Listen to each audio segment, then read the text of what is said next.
We discovered that we were expecting a boy when my wife was 6 months pregnant. We had a baby shower and bought all the essentials for new parents. We already had a 5-year-old son, so we could repurpose some of his stuff. When she went into labor, I was right there with her. This wasn't my first rodeo, as I had been there 5 years prior. As our 5-year-old matured, I recall having suspicions about whether he was truly mine because he didn't resemble me at all. But when he was born, I was on cloud 9. I had married my soulmate. I'm 29 and she's 27. We hit it off instantly when we met at a park and became best friends. We had been together for 5 years. She got pregnant as soon as we started being close, so the thought of her being unfaithful never crossed my mind. We met each other's families, and she became tight with my siblings. We tied the knot shortly after our son was born. My doubts started creeping in as he got older. He didn't seem to resemble me. The older he got, the more I noticed how different he looked compared to what I imagined my child would look like. I had nieces and nephews, as did my wife, and I had spent time with them. My son didn't bear any resemblance to anyone from my family. His facial features were distinct, not what I'd expect from either my side or my wife's lineage. It wasn't glaring enough to send me into a frenzy or make me paranoid, but it was my wife's actions that really started to ring alarm bells. Her whereabouts often didn't match up with what she told me. There were significant gaps in her schedule that she couldn't account for.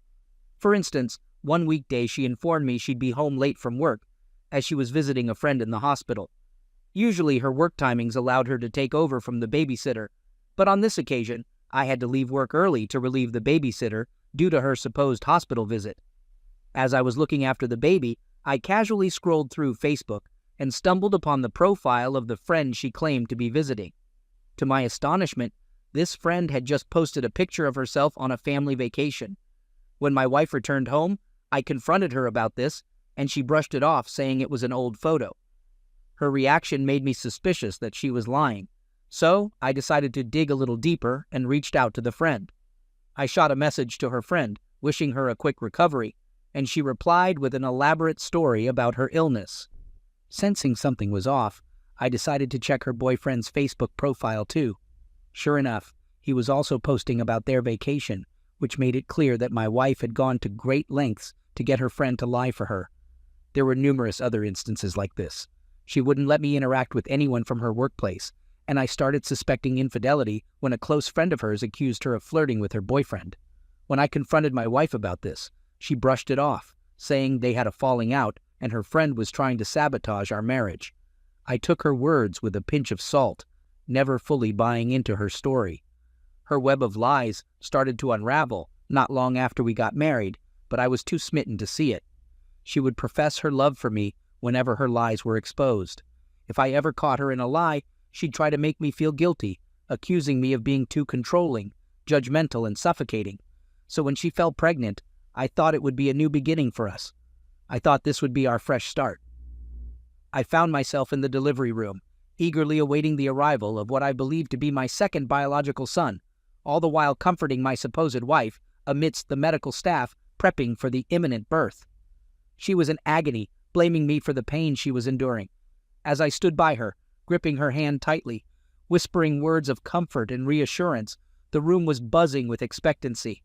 I can recall every tick of the clock in that moment, as it marked a more traumatic experience than even the birth of our 5-year-old son. As her contractions grew stronger and the medical team guided her through the stages of labor, coaching her on breathing techniques and providing support throughout, I remained by her side, hand in hand. I wished I could absorb the pain she was experiencing. As the medical team readied for the final stage of delivery, I braced myself to welcome another son into our world. At last, the moment arrived. Still by her side, I witnessed the climax of months of anticipation and love. I heard the baby's cry before I saw him. When I finally laid eyes on him, I was taken aback because he looked mixed race. All the medical staff, except for the doctor, carried on as if everything was normal. If it hadn't been for the doctor's glance in my direction, I might have thought I was hallucinating. The doctor shot me a look, as if to verify my ethnicity, before quickly regaining his professional demeanor. The baby's racial background was unmistakably different. In that moment, I felt as if my spirit had left my body, frozen in place, while everyone else acted as if my wife had just given birth to a mixed-race baby. I could feel her fingers tightening around my hand as my world seemed to collapse around me. It wasn't until the medical team had left the room that I was able to regain my composure. I wanted to confront her right then and there, but she was too exhausted and drifting off to sleep. I left the hospital and never returned. Her family assisted her and the baby back home, as I refused to lend a hand and had no intention of sticking around to sign the birth certificate. Now, her family views me as the villain, conveniently overlooking the fact that she was the one who had been unfaithful. Shortly after, I had a DNA test done on my 5-year-old son. The day those test results arrived was the day I filed for separation from my sham of a marriage. She was still recuperating from childbirth when I served her the divorce papers. My mother and sister were staying with us at the time, having helped her from the hospital, and they were present when I handed her the divorce papers. They turned hostile when I served the papers, labeling me a neglectful and irresponsible father. The trio followed me around the house, getting in my personal space, trying to provoke me into a violent reaction. I knew their game plan was to incite me into aggression so they could call the police and use it against me during the divorce proceedings. I didn't fall for their trap. Up until that point, I had been a dedicated father to her son. I loved him wholeheartedly and put more effort into being the father he deserved than she ever did. Now, though, when I look at him, I'm filled with resentment. Resentment towards the woman I spent 5 years with, and resentment towards myself for not trusting my gut instincts. I feel like I've squandered 5 years of my life. Everything I've worked for is gone, and the emotional impact is even more devastating. I've been labeled a monster by several people for abandoning my son like that. I essentially left with a few pieces of clothing and took up residence in a long-term stay hotel. I plan to stay there until I find an apartment and move some of my belongings, but I intend to leave all my furniture with her. Furthermore, she had a hand in acquiring some of it. I'd rather she keep it. I don't want any remnants of my past life to remind me of her. Even when I was at the hotel and she had no clue about my whereabouts, she still made several attempts to guilt-trip me into returning to her. She would have our 5-year-old son call me at odd hours of the night, crying and pleading for his dad to come back home, employing all sorts of manipulative strategies to torment me as if she hadn't done enough already. Then she'd turn around and tell me how much harm I'm causing the family. In every conversation where he's mentioned, both online and in person, I'm criticized and shamed. Despite the fact that I'm not the boy's biological father, they say I'm his dad. As if her continuous infidelity throughout our marriage wasn't enough, I ended up distancing myself from most of our mutual friends because she used them to gang up on me. They labeled me a horrible person for abandoning the child like that, as if they expected me to continue being fooled despite the hardship. Thankfully, my parents and siblings stood by me. They assured me that they supported whatever decision I made, especially my parents, because they had formed a bond with her son and often babysat for us. I understand how tough it is for them, but any time spent with him just reminds me of her betrayal and how gullible I was. Regrettably, I've come to understand that my feelings didn't matter to some of our closest friends and family members. They believed I should step up for a child who isn't biologically mine. I get it. The boy is innocent, but so am I. The blame rests with his mother, but no one seems to be holding her responsible. All they focus on is how I'm leaving a son, despite DNA evidence proving he's not mine. I understand that the man he's known as his father his entire life just up and left. Yet, I'm expected to just swallow it and act like everything's okay. Some friends and family tried to guilt-trip me, suggesting that I never truly loved him or was always looking for an escape route. It's hard to express my emotions in writing, but their accusations that I allowed my intense resentment towards my wife to ruin my 5-year-old son's life makes me feel like they don't see me as a human being. Where does her share of the blame lie?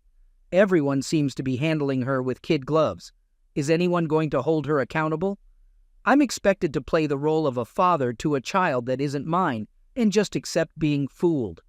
Am I supposed to just wait for her to have a third or even a fourth child? When does it end? What about me? I'm a person too. I have feelings too. I experience pain. I feel betrayed. I feel undermined as well. Why should I set aside my own life and feelings? I was never the biological father of the boy. I loved him as if I were, and honestly, I still do.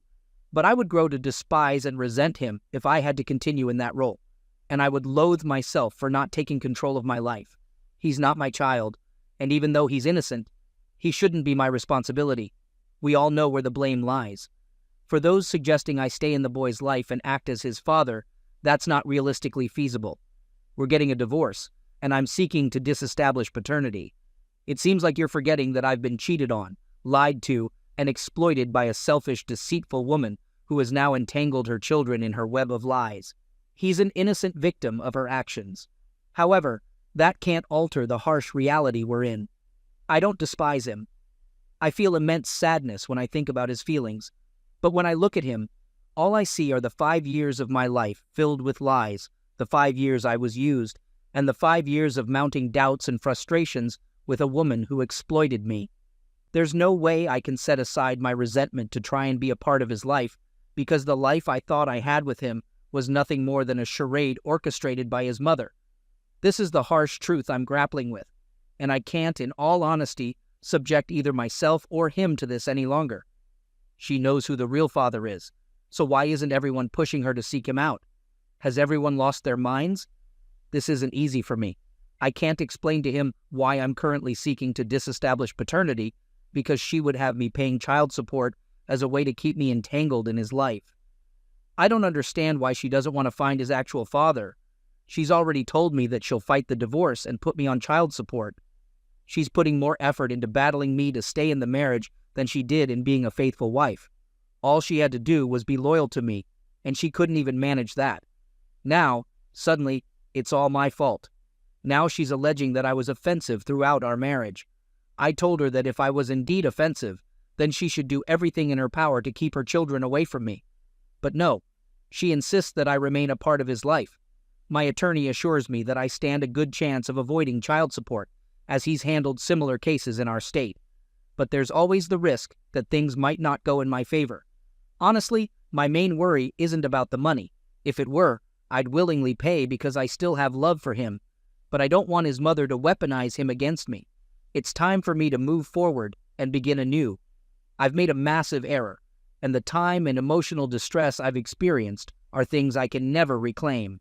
Well, that's a pretty heartbreaking tale. As we're all aware, paternity fraud is alarmingly frequent, and my heart goes out to the original poster. I'm not sure how the disestablishment of paternity will pan out, but from what I understand, the ability to do so without the biological father's consent depends on the laws of the specific jurisdiction and the details of the case. Some jurisdictions might allow paternity disestablishment without the biological father's consent under certain conditions, while others might require his consent or involvement. Most states and countries are shifting towards prioritizing the child's welfare over the rights of the legal father, thereby fostering more paternity fraud. The well-being of the man is not a concern for the state. This disregard for men's welfare is contributing to a high rate of self-harm, as men are seen as disposable by the state. Men are often seen as nothing more than tax contributors and soldiers. Remember that scene in Titanic where it's women and children first? That's a perfect metaphor for family court. In family court, men are held responsible for decisions they had no part in making. A few years back, I recall hearing news that France had banned paternity tests 15 years prior. If French customs intercepts DNA samples or results in the mail, the person responsible could theoretically face up to a year in jail and a 15,000 euros fine. The French Council of States defended the law, stating it didn't want to disturb the French system of affiliation and that the law's purpose was to maintain family peace. But how can there be peace in a family when the wife is engaging in extramarital affairs? That's a dystopian society that expects men to accept being deceived. And I firmly believe that no man should be forced to raise a child that isn't his. Just as the wife had the choice to be unfaithful, the husband should have the choice to leave if the child isn't his. I'd love to hear your thoughts on this story. Don't forget to hit the like button and subscribe. Thanks for listening and have a fantastic day.